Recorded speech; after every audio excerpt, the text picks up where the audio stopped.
The Zorathian fleet had been in orbit above the Milky Way's outer rim for decades. They were a proud race, advanced in every sense of the word. Their ships gleamed with energy shields and thrumming engines. Their fleets moved like liquid steel across the void. They had faced countless worlds before, conquering or absorbing every civilization that could not resist them. And for the last 40 years, Earth had been nothing more than a curiosity, primitive, chaotic, unremarkable. From the command bridge of the flagship Vorlath, Admiral Kreth monitored the blue and green jewel spinning below. His mandibles clicked impatiently as he studied the planet's surface through the deep space scanners. Cities flickered like tiny pinpricks of light in the night. Human activity was erratic, uncoordinated. Ships in orbit barely matched their numbers, their technology far behind anything the Zorathians considered a threat. "Ready the scouts," Kreth ordered, his voice resonating in the chamber. "Earth will be ours. There is no need to wait any longer." The crew, all trained in the arts of war and conquest, moved efficiently. Hollow maps of Earth's continents projected in the center of the room. Satellite positions, communications networks, and defense systems were displayed in detail, color-coded and labeled. Yet even with all their data, the humans seemed laughably defenseless. "Admiral," said Lieutenant Shreve, her voice cautious, "there are unusual signals coming from Earth. They appear to be coordinated. Multiple transmissions at once, but I cannot decode them." Kreth frowned. "Unusual signals?" He leaned closer to the scanner, observing the pulses of energy streaming from Earth's surface. "It is probably some primitive communication, ignore it. We have faced far weaker civilizations that tried to call for help." Shreve hesitated, then nodded, but a flicker of concern crossed her compound eyes. The signals were not chaotic like most human communications. They were synchronized, pulsating in patterns she had never seen before. They moved in waves, spreading across the planet with alarming speed. Hours passed, and the signals grew stronger. The Zorathians monitored, still confident. Humans were small and fragile, their defenses laughable. No fleet could resist the Zorathians' might. Then something changed. Without warning, Earth's communication satellites began to broadcast in perfect unison. Military satellites, weather satellites, and even old defunct communications arrays flickered back to life. Earth cities pulsed with coordinated signals. Every signal carried a pattern that none of the Zorathians could understand. "What is happening?" Lieutenant Shreve asked, her voice rising slightly. "These patterns, they're not random. They are deliberate, highly organized." Kreth's mandibles twitched. He narrowed his eyes. "Humans cannot possibly coordinate like this. Their society is primitive. Their minds are limited. They are chaotic." Yet as the minutes passed, it became clear that chaos was absent. Each human transmission complemented the others. Every pulse of energy from Earth seemed to strengthen the next, creating a resonance that stretched far beyond the planet. Even the scanners aboard Vorlath began to fail, unable to cope with the complexity of the signal. By the 7th minute, unease crept into the bridge. The alien crew watched in silence as the stars surrounding their fleet dimmed. Not a single one went out, but the light seemed muted, as if the universe itself was holding its breath. The Zorathians whispered among themselves, their confidence giving way to confusion. "Admiral," Shreve said, almost trembling, "the stars, they are quiet. The energy waves from Earth, they are affecting the sensors. It's unlike anything I've ever seen." Kreth's pride faltered. He leaned over the console, his eyes narrowing. "Impossible. Nothing in this sector should affect our sensors at this scale." Nothing. But the impossible was happening. The Earth pulses spread like ripples in water, extending far into space. The Zorathians' long-range scanners failed completely. Even communication with other Zorathian fleets became intermittent. Panic, subtle at first, began to rise among the crew. "Perhaps it is some natural phenomenon," one officer suggested nervously. "A solar flare or a gravitational anomaly." Kreth slammed his claw against the console. "Do not suggest weakness. This is Earth, a tiny, insignificant planet. Nothing here should affect us." Yet even as he spoke, another wave of signals erupted from Earth. This one stronger, faster, and more precise. It was no accident. Humans were sending a message, an unmistakable declaration to the galaxy that they were aware, united, and ready. Shreve's compound eyes widened. "Admiral, I think they are preparing something. They are not asking for help, they are warning us." "Warning?" Kreth hissed. To whom? They are nothing. They are insects! But the insects were proving more dangerous than any had imagined. At the 14th minute, the effects peaked. Vorlath's sensors went completely dark. Crew members struggled to stabilize navigation systems. Energy shields fluctuated wildly, threatening to collapse. The stars, so bright just moments ago, seemed muted and distant. The Zorathians realized with a shiver that Earth's transmissions were not just signals. They were force. Kreth's mandibles clicked loudly, a sound of disbelief and fear. What have they done? He whispered. Across the bridge, the crew scrambled to regain control. Attempts to counter the waves from Earth failed. Every effort only seemed to amplify the signals. The humans, they realized in dawning horror, had discovered a way to manipulate energy across vast distances. It was not technology the Zorathians had ever seen. It was intelligence, ingenuity, and synchronization rolled into a single unstoppable force. Admiral, their defenses? Sriv gasped, her eyes reflecting the eerie, muted starlight. They don't have weapons that we can detect. But their strategy, it's perfect. Every pulse, every signal, it works together. It's like a net across space. Kreth could only stare at the main display. His fleet had been preparing to strike a primitive world, expecting easy victory. Instead, they were facing a species that challenged the very rules of their understanding. Panic spread across the bridge. Officers who had never doubted the Zorathian superiority now whispered questions that had no answers. The humans, the aliens realized, had done something impossible. They had made the stars themselves seem silent in response to their unity. From Earth, the signals continued. Cities on the planet glowed with the faint light of coordinated transmissions. Satellites hummed with perfect harmony. Even the oceans seemed to participate, reflecting energy in waves that amplified the resonance. Humanity, so often underestimated, had turned the planet itself into a warning system. Kreth's mind raced. He had conquered countless civilizations.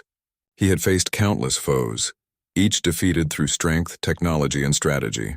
But never before had he faced an enemy that relied not on brute force but on coordination, ingenuity, and will. Admiral, Sriv said softly, we underestimated them. We thought they were weak. But they are. Different, Kreth said nothing. He stared out into the darkened void, watching the muted stars, feeling a growing fear that gnawed at his pride. In orbit, small human satellites continued their broadcast. On Earth, engineers, scientists, and civilians alike worked together, unaware of how close they were to being observed by an entire alien fleet. They had no idea that the galaxy was watching.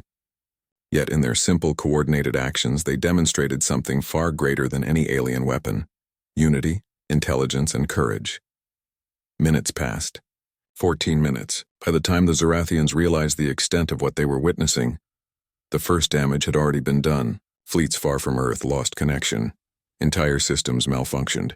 The humans, without lifting a single weapon, had shown the power of their minds.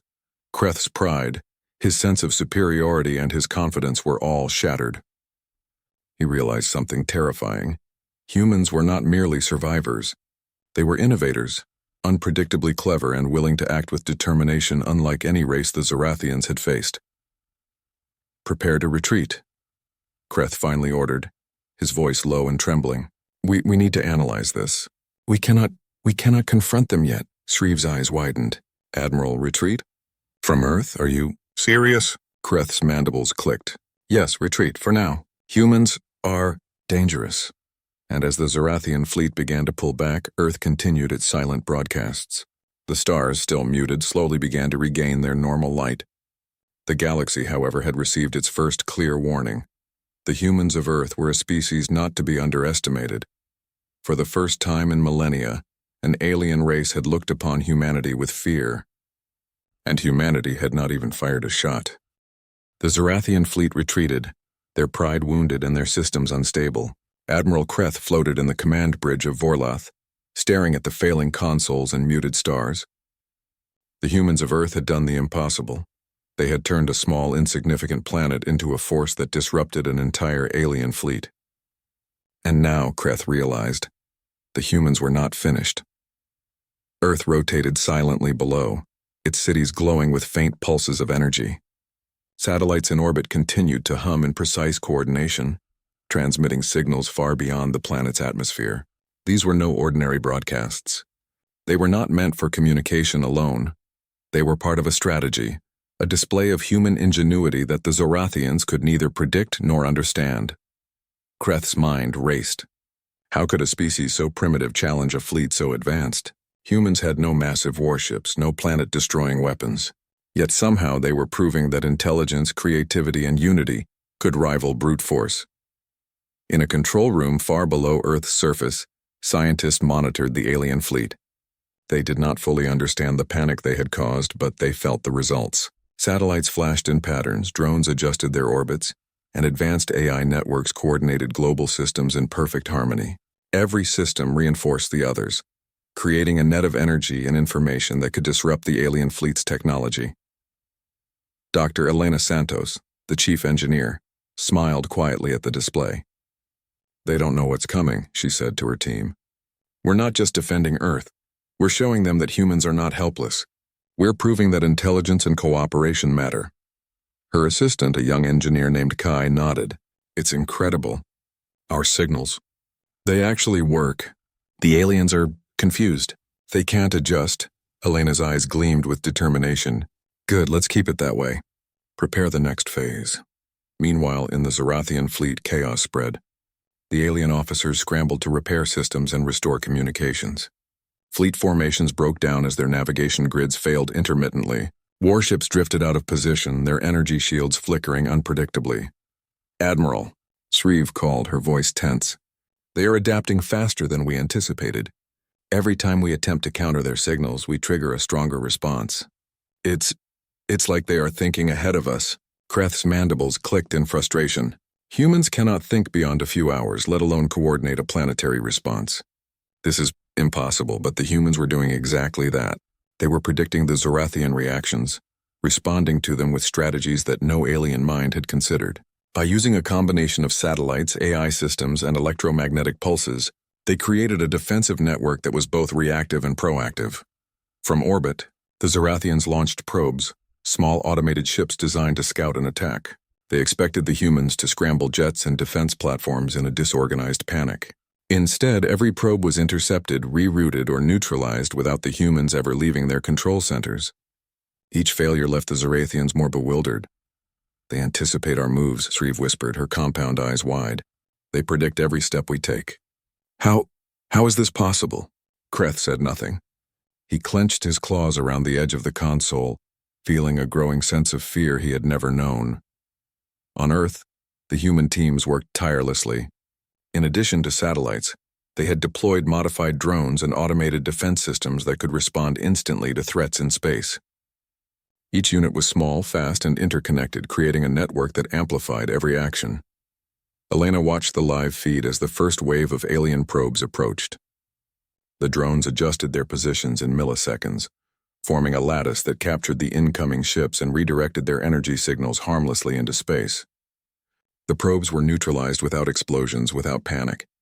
It was a precise, calculated demonstration of human ingenuity. Kai laughed quietly. "They won't know what hit them, or maybe what didn't hit them." Elena smiled. "Exactly. Humans don't just survive. We innovate. That's our strength." Even the Zorathians could not ignore it. Across the alien fleet, sensors registered the strange phenomenon. Human technology was not only defensive, it was controlling the environment around their ships. Electromagnetic fields, artificial gravity adjustments, and subtle energy pulses were interfering with the Zorathian systems in ways they could not counter. The human mind, combined with their resourcefulness, was more dangerous than the most powerful weapons. Hours passed, and the Zorathians found themselves in full retreat. Entire squadrons were immobilized by disruptions in their energy grids. Even the largest warships struggled to maintain course. The humans had not fired a single projectile, yet they had turned the tide of battle using coordination, strategy, and intelligence. Kreth finally spoke, his voice heavy with disbelief. "Send a message. Tell the High Command that we cannot engage Earth. They are not what we thought." Shreve's antennae twitched. "Do you mean we retreat? From Earth? After everything?" "Yes," Kreth said slowly, staring at the planet below. "They are formidable. Do not underestimate them again. Humanity is dangerous. The humans, oblivious to the fear they had inspired, continued their work. Satellites transmitted signals to ensure stability in the planetary network. Cities adjusted their power grids to maintain constant energy flow. Engineers, scientists, and volunteers around the globe worked together seamlessly, a testament to the unity and intelligence of their species. On Earth, children looked up at the night sky, seeing strange flashes of light from satellites and drones. No one fully understood the scale of what was happening, but humanity was awake to the knowledge that they had faced an alien force, and they had done so with courage and cleverness. In the void of space, the Zorathian fleet slowly withdrew, leaving the planet untouched. They transmitted a warning across the galaxy, a message for every intelligent race to hear. Do not underestimate humanity. The Earthlings are something else. Kreth sat in silence, his pride wounded. He had faced thousands of civilizations, each believing themselves strong, each eventually falling. But humans were not like any other species. They relied not on raw strength, but on their creativity, determination, and the power of working together. The Zorathians had witnessed a species capable of challenging even the most advanced technology through intelligence alone. Shreve approached him cautiously. Admiral, what now? Do we report back, or do we stay and observe? Kreth's mandibles clicked softly. Observe, learn, but never attack. Not yet. Humanity is unpredictable, and we cannot risk underestimating them again. Back on Earth, celebrations were quiet but heartfelt. There were no grand parades, no speeches about victory. Instead, engineers returned to their labs, scientists to their research, and people to their lives with a sense of quiet pride. Humanity had not only survived but had demonstrated a fundamental truth. Intelligence, courage, and unity could overcome even the most overwhelming odds. Elena and Kai looked out from their control room toward the sky. We didn't just stop them, Elena said softly. We showed them who we are. Kai nodded. They won't forget it, and neither will the galaxy. The stars above slowly regained their normal brightness, but the memory of the humans' response lingered across space. Across distant worlds, alien races whispered tales of Earth's defiance. What had been a hidden, insignificant planet had revealed itself as a force of ingenuity, unpredictability, and courage. Humanity had announced its arrival to the galaxy, not with weapons, but with intellect, unity, and the unwavering will to survive. And in the vastness of space, that was more terrifying than any fleet, any weapon, any alien armada. Earth was no longer just a small blue planet in a quiet corner of the Milky Way. It was a symbol, a species capable of challenging the impossible, facing fear with courage, and proving that even the smallest civilizations could leave an indelible mark on the galaxy. And as the Zorathians disappeared into the dark reaches of space, Kreth's final thought lingered like a warning. Humans are not just survivors. Humans are humanity, and humanity cannot be underestimated.